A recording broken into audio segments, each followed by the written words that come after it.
Run. I can't think of anything else to say other than run. But I guess it's that for it to make sense. I'd have to go into detail about what happened 10 years ago, when I was about 8 years old. I've always loved Christmas.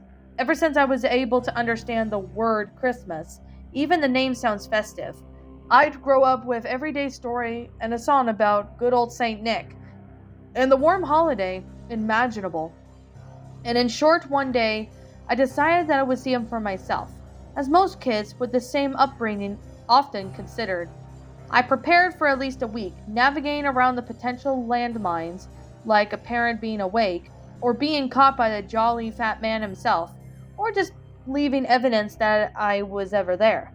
I decided that I would venture downstairs at 3 a.m., armed with my blanket and some black coffee to keep me awake, although I couldn't stand the bitter taste and often found myself wanting to re-educate every time I took a sip. When the day finally came, oddly enough, I found myself hearing Santa Claus is coming to town playing just about everywhere, just for as long as I could about to stand. I heard the lines of, "He sees you when you're sleeping. He knows when you're awake. He knows if you've been bad or good," over and over again. But I guess something just didn't click, and I really wish it hadn't. I really, really wished it had. Because that night I saw something desperately I wish I could unsee. Even now, everything, the sound of a sleigh bell, reflectively recoil, as if I expected something deadly to appear consecutively. The air, it was the night that was stiff and chilly, and it was coming down so violently outside my window, and every step I took down the stairs and revived my pulse with a renewed sense of dread. Both the dread of being caught and the dread that you feel descending my flight creaking the stairs. The dread you feel when it startles you, the sudden yet drawn out of that for a split second, you might mistake for a human cry. And yet I continued down the stairs until I reached a place where I'd be hiding, a small nook between the walls in the living room, the sofa, and the radiator, from which had been anticipated for being able to secretly witness Santa's arrival. So I waited there, and I waited, and I waited. I must have waited for at least a second, my second shot back of my black coffee, certain that I had been there for at least 2 hours. When I glanced at the time, to my horror, not a minute has passed. Not one. It was still 3 a.m. I thought certainly that clock must have been wrong. Certainly, certainly. Yes, sure, the clock was broken. I'd literally been counting the seconds, upon minutes of waiting for anything to happen. I almost convinced myself that time had passed and that the clock was stuck for whatever reason. I had almost been successful in calming myself down when I noticed the wind had stopped.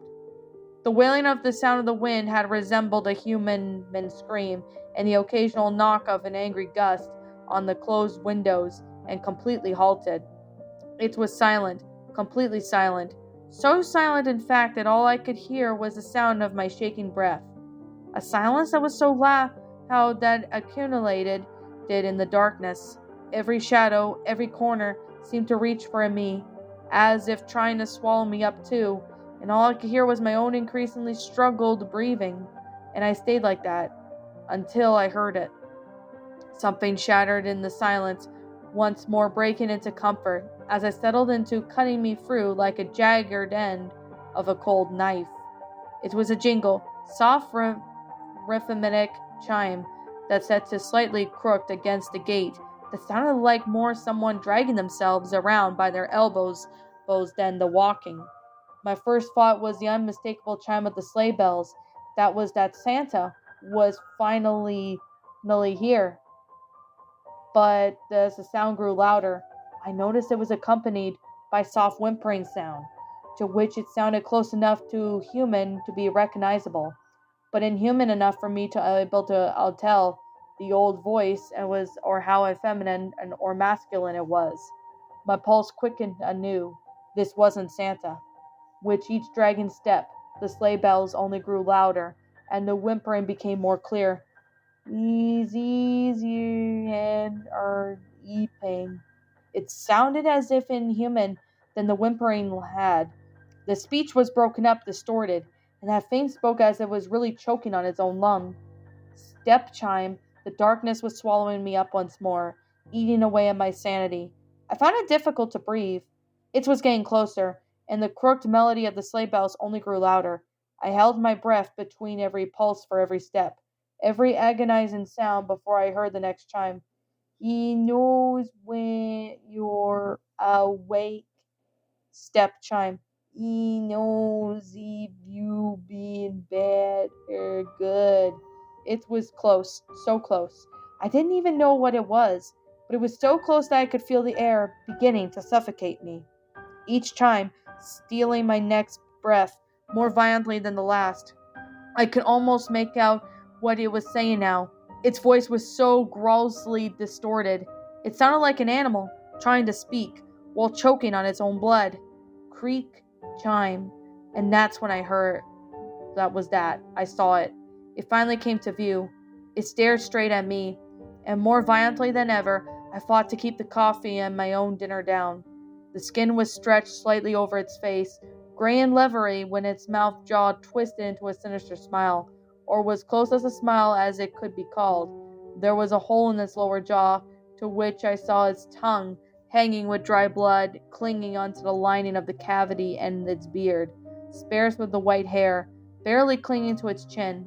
From its torso all the way back to its neck, the bells were wrapped around it to the point where if the creature spent as much as it moved its head the wrong way, it may have accidentally garroted itself. I tried to scream, I tried to move, but the silence had already devoured my cry, and the darkness already crushed my limbs. Only I could do was watch as the creature slowly hobbled towards me, each sleigh bell ring engraving itself into my memory. Its distorted grimace widened, causing a flow of fresh, warm blood to flow from the cavity in its face.